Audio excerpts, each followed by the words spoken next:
Assalamualaikum warahmatullahi wabarakatuh. Salam sejahtera untuk kita semua dan mudah-mudahan kita semua masih dalam lindungan Tuhan Yang Maha Esa. Amin amin ya robbal alamin. Masih di seputar Pilpres tahun 2024. Dan ini akan kita lihat bersama, kita dengarkan bersama surat terbuka khusus untuk Pak Ganjar. Dan video ini saya ambil dari beberapa sumber ya nanti, dan akan kita lihat pernyataan surat terbuka khusus untuk Pak Ganjar. Mohon maaf sebelumnya, saya menulis surat ini untuk mencurah pikiran saya dan mungkin mewakili sebagian dari pemilih di Indonesia. Perkenalkan, nama saya Warto. Saya adalah peracik kopi di Warkop Bicara. Karena usia kita hanya terpaut 12 tahun, maka izinkan saya panggil Mas Ganjar saja. Sebelumnya saya minta maaf kalau surat saya menyinggung Mas Ganjar. Saya hanya memberikan opini saya sebagai rakyat yang mengamati elit seperti Mas Ganjar. Kalau kita kembali ke tahun 2021, Mas Ganjar ini belum dilirik oleh Ibu Mega sebagai capres. Ibu Mega masih sibuk endorse Mbak Puan, bahkan sampai pasang baliho sayap kepa kebangsaan di seluruh Indonesia. Dan surat terbuka ini disampaikan oleh saudaraku yang mengaku sebagai peracik kopi. Saya yang kebetulan berada di Indonesia Timur juga melihat baliho ini. Padahal survei elektabilitas waktu itu Mas Ganjar jauh lebih tinggi dari Mbak Puan yang cuma 3% saja. Waktu itu Mas Ganjar galau karena sepertinya tidak dianggap oleh Ibu Mega. Menurut saya wajar Mas Ganjar galau karena melihat survei lebih tinggi. Tapi ini titik awal saya melihat Mas Ganjar ini ambisius dan merasa bisa. Lalu kemana Mas Ganjar berkeluh kesah? Kemana Mas Ganjar mencari nasihat? Pasti ke Pak Jokowi. Pak Jokowi yang membantu Mas Ganjar bisa berkomunikasi dengan Ibu Mega. Betul. Pada 2022, Pak Jokowi pidato di depan relawan, mengatakan untuk memilih pemimpin berambut putih dan wajah keriput. Sontak semua orang menganggap Mas Ganjar yang dimaksud oleh Pak Jokowi. Elektabilitas Mas Ganjar langsung melejit di atas 30%. Bahkan banyak relawan Jokowi yang siap mendukung Mas Ganjar saat itu. Di sini saya pahami, Mas Betul ya, pada saat itu memang Pak Jokowi pernah mengatakan hal seperti itu ya. Ganjar tinggi elektabilitasnya lebih karena endorse Pak Jokowi, bukan karena ketokohan Mas Ganjar sendiri. Ya. Sebagai orang yang di-endorse Pak Jokowi, sedikit banyak Mas Ganjar pastinya tahu bagaimana keinginan Pak Jokowi. Setelah adanya koalisi perubahan yang mencalonkan Mas Anies, Pak Jokowi sepertinya ingin menduetkan Mas Ganjar dengan Pak Prabowo. Masih ingat waktu berdua di tengah sawah di Kebumen itu, Mas? Mas Ganjar pasti paham. Saya tidak tahu apa yang Mas Ganjar pikirkan. Mungkin di dalam hati, Mas Ganjar merasa survei elektabilitas Mas Ganjar lebih tinggi dari Pak Prabowo. Jadi Mas Ganjar berpikir Mas Ganjar lebih pantas jadi capres. Memang Pak Jokowi pernah menginginkan ada dua paslon dari koalisinya untuk bertarung di Pilpres 2024. Tapi itu sebelum ada koalisi perubahan. Rencana Pak Jokowi berubah. Nah, itu sebelum terjadi rencana perubahan itu ya. Pernah seperti itu. Koalisi pemerintah hanya mencalonkan satu paslon saja, yaitu Pak Prabowo dengan Mas Ganjar.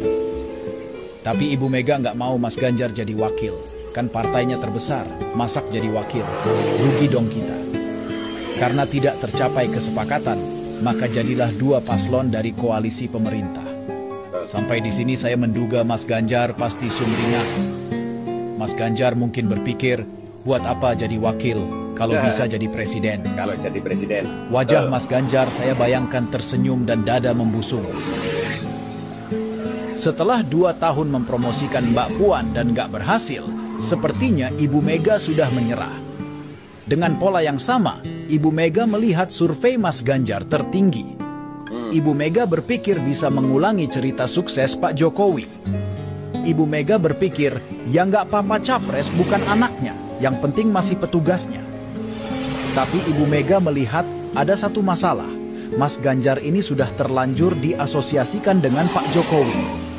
Karena yang melambungkan elektabilitas Mas Ganjar ini, semua rakyat tahu adalah Pak Jokowi.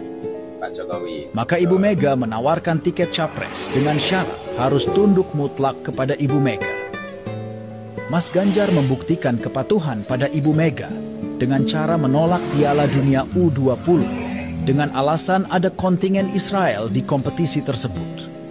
Karena nggak berani sendirian, maka diajaklah Gubernur Bali yang juga petugas PDIP untuk menolak juga. Di sini saya melihat semakin terang bahwa Mas Ganjar adalah sosok ambisius dan oportunis, menukar pertemanan dengan tiket Kapres. Setelah tiket dari Ibu Mega di tangan, Mas Ganjar langsung blusukan sana-sini, mengulangi gaya Pak Jokowi. Saat blusukan ke pasar di Jakarta, Mas Ganjar langsung telepon penjabat Gubernur Jakarta dan sekdanya untuk menyampaikan kondisi pasar di Jakarta yang harus diperbaiki. Kami rakyat kecil menilai yang dilakukan Mas Ganjar ini berlebihan. Sekali Mas Ganjar menunjukkan kekurangan orang lain, maka semua kekurangan diri kita sendiri akan dikuliti habis. Masalah pabrik semen. Betul ya. Sama ketika waktu di debat Pilpres itu juga nampaknya juga seperti itu. Kendeng, tambang wadas, jalan rusak, sampai kemiskinan yang tinggi, semua terjadi di Jawa Tengah dan rakyat tahu. Menurut saya, setelah resmi menjadi bakal calon presiden, Mas Ganjar sangat percaya diri, bahkan terlalu pede dan mengarah ke Jumawa. Mas Ganjar juga seharusnya tidak perlu bilang kalau suka nonton film porno. Kalaupun suka, ya nonton saja sendiri, jangan dipublikasikan di podcast. Kita ini adat ketimuran, Mas, menganggap film porno itu tabu. Mas Ganjar juga harusnya lebih menunjukkan sebagai petugas rakyat, tidak usah menekankan sebagai petugas partai. Sepertinya Mas Ganjar ingin sekali menjilat Ibu Mega. Mas Ganjar juga kelihatan tidak tahan kritik, karena di roasting komika saja banyak adegan yang harus dipotong. Bagaimana kalau kritik dari rakyat? Mau diapakan itu yang mengkritik?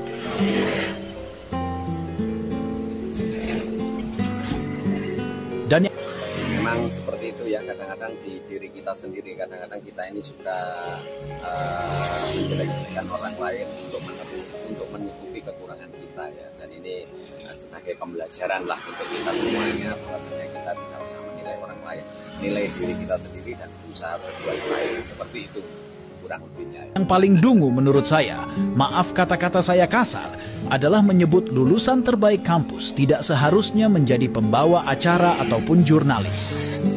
Mas Ganjar jadi serupa dengan Ibu Mega yang memandang rendah tukang bakso. Sekarang Mas Ganjar memandang rendah profesi pembawa acara dan jurnalis. Sadar Mas, Mas Ganjar ini baru calon presiden, tapi sudah jumawa dan arogan. Mungkin benar kata orang, penyakit sombong itu menular. Betul. Sekarang ketika sudah selesai Pilpres dan sudah selesai perhitungan quick count, Mas Ganjar malah marah. Mas Ganjar tanya, emang kamu percaya suara saya segitu? Mas Ganjar juga semangat sekali bilang pemilu curang dan mendorong DPR untuk mengeluarkan hak angket. Kenapa Mas? Apa Mas Ganjar malu dengan perolehan suara 16%? Anggap saja ini ujian. Setelah Mas Ganjar gagal di ujian sikap rendah hati, jangan sampai Mas Ganjar juga gagal di ujian sadar diri. Kalau hak angket ini hanya menimbulkan keributan di anggota dewan, saya tidak masalah Mas. Malah seneng biar dewan kelihatan ada kerjanya, walaupun cuma settingan.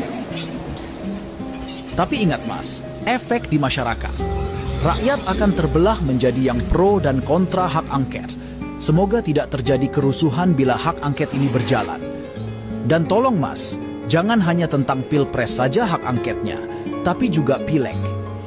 Pejuang kebenaran itu berjuang tuntas, tidak peduli di kondisi menang atau kalah, tetap perjuangkan hak angket Pilpres dan Pileg.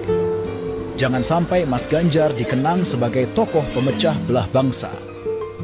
Ingat Mas, pemerintah yang akan Anda hakimi di hak angket ini adalah Pak Jokowi. Oke, itu tadi ya. Sekilas surat terbuka khusus untuk Pak Ganjar Pranowo. Mudah-mudahan Pak Ganjar selalu diberikan kesehatan, dan mudah-mudahan nanti siapapun presiden yang terpilih ya, di Pilpres 2024 ini amanah, memajukan Indonesia, membawa Indonesia yang sangat-sangat luar biasa, yang sangat-sangat lebih baik.